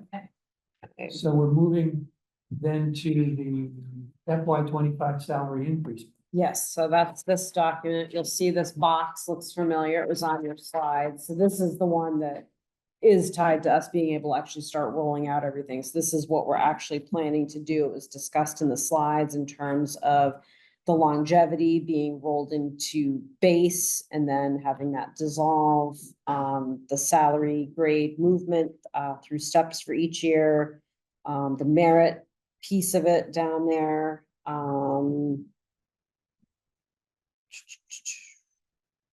And the language about that completion of the in-training period is at the very end there. The employees hired prior to approval of this will have the 1% added to their base prior to being placed. This is the Linda question that had come up. So that's that last section there. And you'll see just for fiscal 25 base pay, it does spell out that merit pay will be the cash payment just at FY 25. So this document is just about how we're paying and placing people for fiscal 25 only. The longer term document is the other one where it talks about how we place people, but this is the one that in order for us to start processing all those payments for July 1st for people is the one that we'll need approval on. Any questions or comments? All right, so I'll entertain a motion to approve the FY 25 salary increase plan. I take a motion. Okay, Sharing motion. all right, thank you. To approve the fiscal year 25 salary increase plan as proposed in the package for the meeting for the personnel board this evening. All right, thank you. Second. Kate, thank you. Your second, all in favor, Ralph? Yes, in favor. And Yes. Liz and Kate? Yes. And Bill, yes, okay. All I right. think we're A lot ready, of good we're work, ready you for guys. some ice cream, is yes? Uh-huh. Just kidding, just kidding. Okay, approve the step plan. Yes. So again, Okay. this step chart is set up with the minimum and the maximum still being the same as they are in the current mid, max now of the pay plan. It just breaks it down into those 2% step intervals. And for those inquiring minds, midpoint falls, if I remember correctly, somewhere between step 10 and 11. It will be so much easier to administer. Especially with the Munis move, it's gonna be so much easier. Yeah. Very jealous. And then it's gonna be. You have 18 computerized. fast, right? Yes. Once these wage charts are put into munis, it changes the way the pay is administered here. It's gonna be so much more automated and. Alright, so when you in HR have, are twiddling your thumbs. You're so funny, Liz. All right, I'll entertain a motion. You will, it will, absolutely will. So, any other questions, comments? All right, let's, I'll entertain a motion to approve the step plan. All right, thank you, Kate. Yes. Second. Liz, all in favor, Doug? In favor, yes. All right. He's Liz, seriously. Kate, that's Bill, yes. All right, we're now to vote to eliminate PPP 10.6. Yes, so this is essentially, at this point now, it's almost housekeeping because we've agreed to vote through everything we've discussed about the new plan, everything else, so now we no longer need the longevity pay PPP, which is 10.6. And oddly, it's its own policy 10.6, and it's also referenced later in 43, but we'll get to that, but this is just for the 10.6, which you'll see those crazy 6 cents and, you know, so yeah, this will now be going. So just to clarify, the pages dealing with definitions. So you're in, I think that's the PPP 43. You want to go one page back to, go ahead and one right there. That one on the left, it says eliminate in Okay. its entirety. That's just this one here, All which right, is the actual 10.6 longevity. so the one that has the definitions is 43. Yes, and there's another section 10.6 within that that's about longevity, but we'll get to that one when we get Okay. to item 4. It's the same thing though. It needs to be gone in both places, so. All right, So this is just the actual policy. So I'll entertain a motion to vote to eliminate PPP 10.6. So Thank you. Oh, second. Okay. Yes. All in favor, Josh? Yes. Liz? Yes. And Bill, yes. Okay. So on PPP 43, so as you remember, this is like the parking lot for all the policies that needed a home after we did the bylaw. So one thing that we neglected to do is take the formal vote to remove the old vacation leave, section 13, and the old bereavement leave, section 14, after you adopted the brand new policies that are now standalones at the last meeting that will now be part of the handbook that Kimberly is in her, when she's twiddling her thumbs, will be putting together for everybody. So just as for good measure, we're like, we should just secure votes on that. So those are on there, as well as if you flip to 10.6, that's where longevity is again mentioned. This one did come out red, so you'll see, this is the whole PPP 43 as it stands today. We'll be looking to remove 10.6, that longevity section in red, and then the old vacation, old bereavement, since we now have the new ones that you all voted at our last meeting to increase those benefits. I like to say Okay, increase. so I think we can actually, I would think we would only need one motion to accept the amendment. Yes, I would concur. Because the bullets essentially indicated what's gonna get removed. Okay, so any other discussion, comments? As to, okay, so I'm ready to entertain a motion for. Oh, sure, I can. Why not? Come up for air. So moved.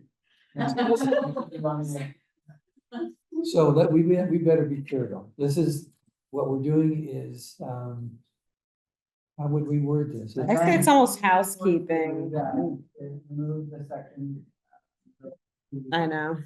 Longevity, vacation and bereavement. Women of a certain age. Reflect the amendments in the draft. All right, okay, I think that, the second, so all in favor, Kate, Liz, Yes. Josh, Yes. and Bill, yes. That was good, Josh. Yeah. He can be, I Wait, but know. who seconded? Yeah, okay. That's not multitasking involved, but. This is exciting. I'm looking forward to seeing this one. So shrink I as want we to make certain, formally update things. And Yeah. it's exciting. Drinking 43. I want to sort of make certain as to the expectation for the next meeting, which is again dealing with the comments of Liz and the one I made as to that is what we would be looking to have you entertain, making those changes for us to review and There's approve. some, whether it has to be a specific identification of by X date, or, by the 6th month, whatever, just to make sure that we have it as our responsibilities in the personnel board to support you. No, absolutely. Is I'm that- thinking too, I mean, we have a regular cadence, and that's the task force had asked us to do that, right? The regular monthly meetings, we've certainly been doing that plus. I was gonna say, and then So some. I think we're living up to the responsibilities of the committee. Now I think we can look at the cycle of events that you all face. How can we, anticipate what you're gonna need to do and then get there.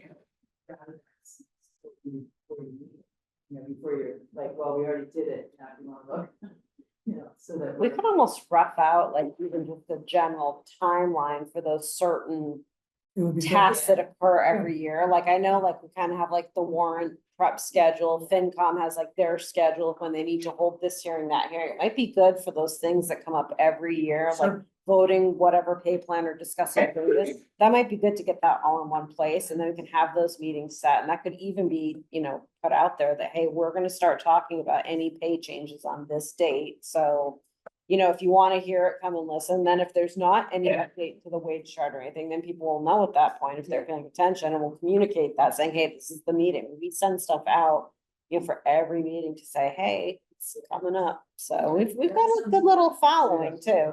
And we should add, maybe that should be then an item on the next agenda, is to say annual scheduling for personnel board responsibilities. Because I do think we should get to the select board twice a year. Yes. And right now, we've done that around getting the articles prepared. Right. And it's probably like we need to go in front of them for the charge. So, Exactly. right, Yeah, I can definitely put something together that is, thinking through and talking all this through, I think that makes sense. It'll help everybody plan, us and you. And we can sync it up with kind of those other calendars that are already yeah, out there for the other groups. It'll make us really, we have our stuff together. The only other consideration, the timing, a plan that timing for whatever input you would be looking for from the personnel board with the setting up of the criteria for the merit component. Right. yeah. That it would be helpful to know, have some kind of timeline as to what your progression is, what your own goals are, time goals, and where can we contribute? Obviously, and that's, for discussion. No, it was very interesting. Joe's not with us tonight, but in his new position, he's actually doing that. I know. So, that kind of input would be really exciting. Yeah, exactly. to tap into. All right, so we're gonna go to number 5. Everybody's favorite one, right? I feel like Well, this is on every agenda. what I- I'm just like too tired by the time we get to it. But what I want to do is know that Liz and I did meet with Mark. Oh, good. And we had a really, really good conversation. He was extremely helpful in terms of offering his input and suggestions. And coming from somebody on the select board who obviously, and a former employee, and from his perspective is really, really outstanding. And so from that meeting, there was a new draft that was created, not substantially different from what the last draft is. But we don't have that ready tonight to review. I printed it one prints. Oh. So, Okay, did you We can have make copies? copies. okay, I took notes on the back of it, but don't. Such as the one. Yeah, just that one. It doesn't allow folks online to see it. Yeah, I maybe mean, I that's- could pull it up, I guess, share. Is that a deficiency though with respect to the Yeah. open meeting Yeah, requirements? I think it. What's on the agenda, we're discussing personnel. Oh, okay. Okay.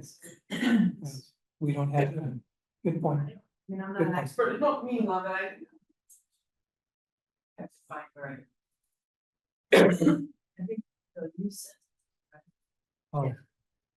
Yeah, Yeah, that's okay. I'm online.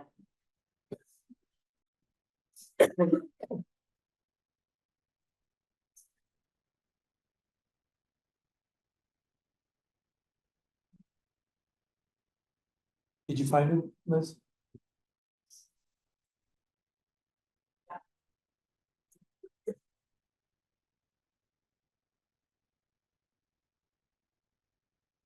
So Jess, I'm sending it to you by email, so you can have the folks online.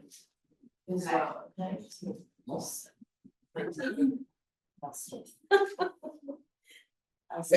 it. I'll just capture if I can, and Liz can add, some of the conversation with Mark. His input, many pieces, but the one was that there's no reason we can't continually update the personnel board charge whenever we want. We could set whatever that time is, but the idea is here we're focusing on the personnel board goals and initiatives. FY 25 and beyond. I guess that's probably should be plural. Or didn't do plural initiatives. But these were the 1, 2, 3, 4, 5 specifics that came out of our discussion with Mark.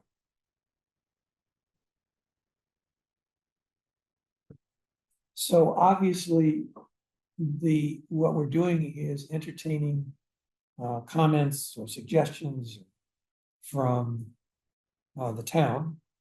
And with town manager here, that obviously gives us a level of helpful input there. And then, you know, whatever the members of the personnel board, whatever their reaction is. This is not intended to be a final necessarily. It's a draft. And therefore, still open for conversation and still open for modification if deemed necessary. We just morphed this so much so that it's really streamlined in the bylaw. You know, it's referred to here at the bottom, so governing documents. And the employee can't broker this key one that employees of course will go, okay, yes. But what I really want to know is the details. They can jump to it from here, so. Yeah, I have to, I mean, I remember the first one was taken from the presentation to the select board, and that I think was too cumbersome. And this is much more streamlined, so, but I think that the fiscal year 25 and beyond piece is really needing more dialogue, right? To make sure that it aligns with goals and, for HR and for the town manager. And then for the select board, because it does say twice year reports, discussion of select board, so we have more transparent responsibility there. And just to be sure, this has not at all been shared with the select board. It's just been, No. it's been a communication and a conversation with Mark. And his intention was that once the personnel board has approved a charge, then probably Liz and myself as co-chairs would present this to the select board.